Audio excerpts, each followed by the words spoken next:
લોકમત ન્યૂઝમાં આપનું સ્વાગત છે। વડોદરાના રાજકીય માહોલમાં વોર્ડ નંબર 1 ફરી એકવાર કેન્દ્ર સ્થાને આવ્યો છે, જ્યાં છાણી વિસ્તારની રાજનીતિએ અચાનક નવો વળાંક લીધો છે।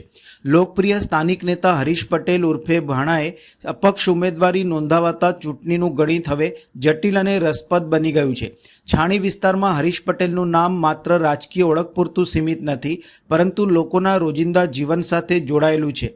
ભોણા તરીકે ઓળખાતા હરીશ પટેલે પોતાના પૂર્વ કાઉન્સિલર તરીકેના કાર્યકાળ દરમિયાન લોકો સાથે સીધા સંપર્ક જાળવી રાખ્યો હતો અને સ્થાનિક પ્રશ્નોના ઝડપી નિરાકરણ માટે ઓળખ ઊભી કરી હતી। આ કારણે તેઓ આ વિસ્તારમાં વિશ્વાસ અને લોકપ્રિયતાનો મજબૂત આધાર બનાવી શક્યા છે। તેમની ઉમેદવારી નોંધાવવાની ઘટનાએ છાણી અને આસપાસના વિસ્તારોમાં ઉત્સાહની લહેર ફેલાવી દીધી હતી। રેલી દરમિયાન મોટી સંખ્યામાં ઉમટેલી ભીડે તેમની લોકપ્રિયતા સાબિત કરી હતી। આ દ્રશ્યો માત્ર રાજકીય શક્તિ નહીં, પરંતુ લોકોના ભાવનાત્મક જોડાણનું પ્રતિબિંબ માનવામાં આવી રહ્યા છે। હરીશ પટેલે અગાઉ જોડાયેલા રાજકીય પક્ષથી અલગ થઈને અપક્ષ તરીકે મેદાનમાં ઉતરવાનો નિર્ણય લીધો હતો, જે ખાસ કરીને કોંગ્રેસ માટે પડકારરૂપ બની શકે છે। તેમના મજબૂત મતદારોનો આધાર જો અપક્ષ તરફ વળી જાય તો કોંગ્રેસના પરંપરાગત મતબેંક ઉપર સીધી અસર થવાની શક્યતા વ્યક્ત થઈ રહી છે। વોર્ડ નંબર 1માં અત્યાર સુધી મુખ્યત્વે ભાજપ અને કોંગ્રેસ વચ્ચે સીધી ટક્કર જોવા મળતી હતી, પરંતુ હવે હરીશ પટેલના પ્રવેશથી ત્રિપાંખીયો જંગ સર્જાયો છે।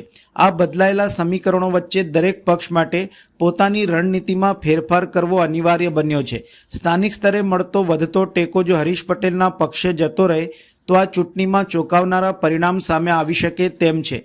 કુલ મળીને વોર્ડ નંબર 1 હવે વડોદરાની રાજનીતિમાં સૌથી વધુ ધ્યાન ખેંચતું હોટસ્પોટ બની ગયું છે। વોર્ડ નંબર 1 ની અંદર આખા ગુજરાતની અંદર ચાર દરેક વોર્ડની બેઠક હોય છે।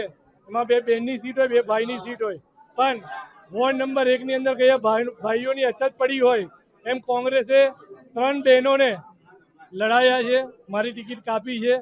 હું 5 વર્ષ પહેલાં વોર્ડ નંબર 1ના તમામ મતદારોએ વિશ્વાસ મૂકીને મને જીતાડેલો હતો। 5 વર્ષ એમના વિશ્વાસ પર અડગ ઊભો રહ્યો છું, પણ પાર્ટીને વિસ્તારમાં મહેનત કરતા ઉમેદવારની જરૂર નથી, પણ એમના જબ્બા પકડીને ચાલે, એમની ચાપલુસી કરે, એમના ખિસ્સા ગરમ કરે એવા નેતાઓની જરૂર છે। એટલે મારી ટિકિટ કાપી છે, પણ હું આજે ચેલેન્જ મારું છું, જ્યારે 28 તારીખે મતદાનના ડબ્બા જ્યારે ખુલશે, કોમ્પ્યુટરના જ્યારે ડબ્બા ખુલશે, ત્યારે કોંગ્રેસે જે નિર્ણય કર્યો છે એ ઉપરથી લઈને નીચે લગીને તમામ નેતાઓને એની અસર ખબર પડશે।